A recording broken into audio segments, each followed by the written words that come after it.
Ce dont j'aimerais parler aujourd'hui, c'est de classification des surfaces et puis exposer, présenter une démonstration via la théorie de Morse. Donc les idées dont on va parler aujourd'hui, elles sont connues chez Poincaré, on les trouve dans le 5e complément à l'analysis situs, même si Poincaré ne s'intéressait pas vraiment à la classification des surfaces, tellement cette classification était certainement claire dans son esprit. Donc de quoi s'agit-il? Eh bien, on veut classifier, à homéomorphisme près, les surfaces compactes, connexes et sans bord. Donc on va commencer par voir quelques exemples et puis ensuite on va essayer de démontrer ce théorème. Alors le premier exemple de surface qui vient certainement à l'esprit, c'est la sphère. La sphère ronde dans R3, c'est-à-dire l'ensemble des points à distance 1 de l'origine. Un deuxième exemple, c'est le tore de révolution, si vous voulez, une bouée. Donc nous avons vu la sphère, nous avons vu le tore, et un troisième objet que vous connaissez probablement, c'est la bouteille de Klein, que voici. Donc nous allons réaliser la somme connexe de deux surfaces connexes. Donc étant donné par exemple le tore, et étant donné notre bouteille de Klein, ce que nous allons faire, c'est de retirer un petit disque sur le tore et un petit disque sur la bouteille de Klein, de sorte que nous avons maintenant deux composantes de bord, l'une sur le tore, qui est un cercle, et une autre sur la bouteille de Klein, qui est également un cercle. Et nous allons recoller ces deux cercles l'un sur l'autre. Nous obtenons ainsi une nouvelle surface connexe. C'est la somme connexe des deux dont nous sommes partis. Et ce qui est très intéressant, c'est que cette construction ne dépend pas, à homéomorphisme près, des choix que nous avons faits, des disques et des recollements. Eh bien, nous allons maintenant appliquer notre processus de construction de sommes connexes avec le tore, c'est-à-dire qu'on va prendre un tore et deux tores et on va faire la somme connexe de ces deux-ci, puis un troisième, etc. Donc, je vous propose quelques notations. Nous allons noter sigma indice G, la somme connexe de G tore, étant entendu qu'on note la somme connexe traditionnellement par le signe dièse. Donc ici, nous en avons G. G est un entier supérieur ou égal à 1. Par convention, nous dirons que sigma indice 0, c'est la sphère S2 qu'on a vue tout à l'heure. Voici également une autre façon de construire cette surface sigma indice G.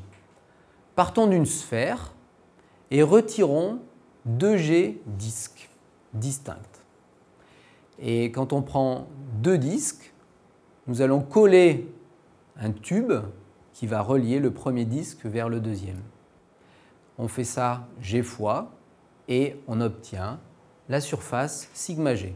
C'est donc une autre façon de construire cette surface.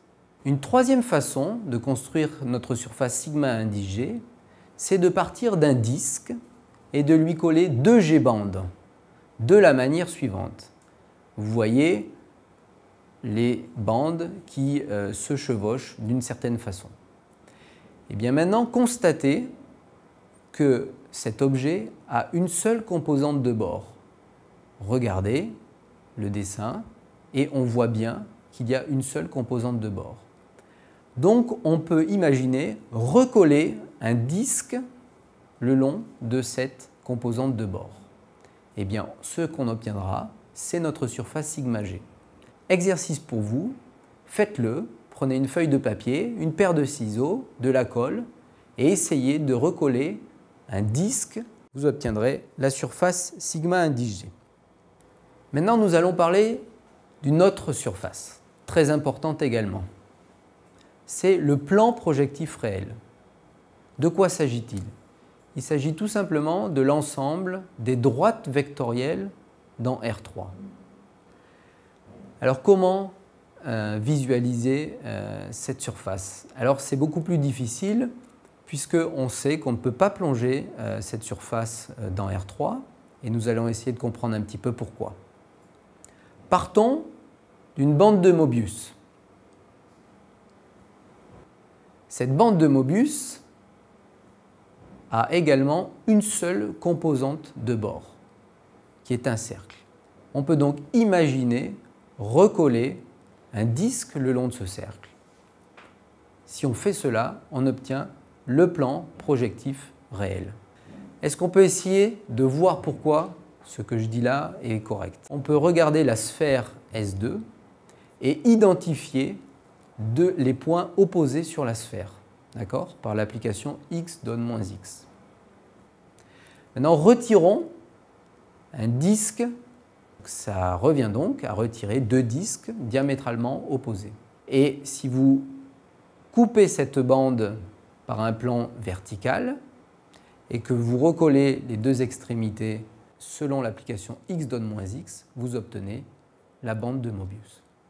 Voilà pourquoi donc une bande de Mobius, si vous lui recollez un disque le long de sa composante de bord, vous obtenez le plan projectif réel. On peut également construire ce plan projectif réel comme nous l'avons fait tout à l'heure dans notre troisième façon de construire la surface sigma indice G.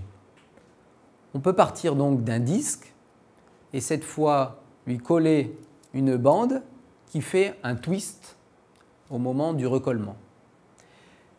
Cet objet-là a encore une seule composante de bord et il suffit de recoller un disque le long de cette composante de bord pour obtenir une nouvelle fois le plan projectif. Plus intéressant encore, nous allons reprendre notre bouteille de Klein. Et nous allons voir en fait que cette bouteille de Klein peut être obtenue comme la somme connexe de deux plans projectifs. Alors pourquoi cela? Eh bien regardez, prenons notre bouteille de Klein et coupons-la par un plan vertical. On obtient deux bandes de Mobius qui se recollent le long de leurs composantes de bord. Étant donné S une surface compacte, connexe et sans bord, nous dirons que S est orientable s'il n'est pas possible de plonger dans S une bande de Mobius, et nous dirons que S est non orientable si au contraire on peut trouver à l'intérieur de S une bande de Mobius. Nous sommes donc prêts maintenant à énoncer le théorème de classification des surfaces. Donc théorème, si S est orientable,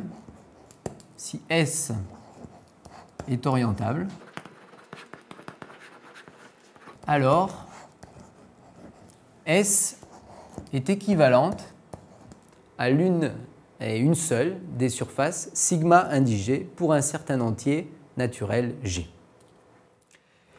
Si par contre S non orientable, alors S est équivalente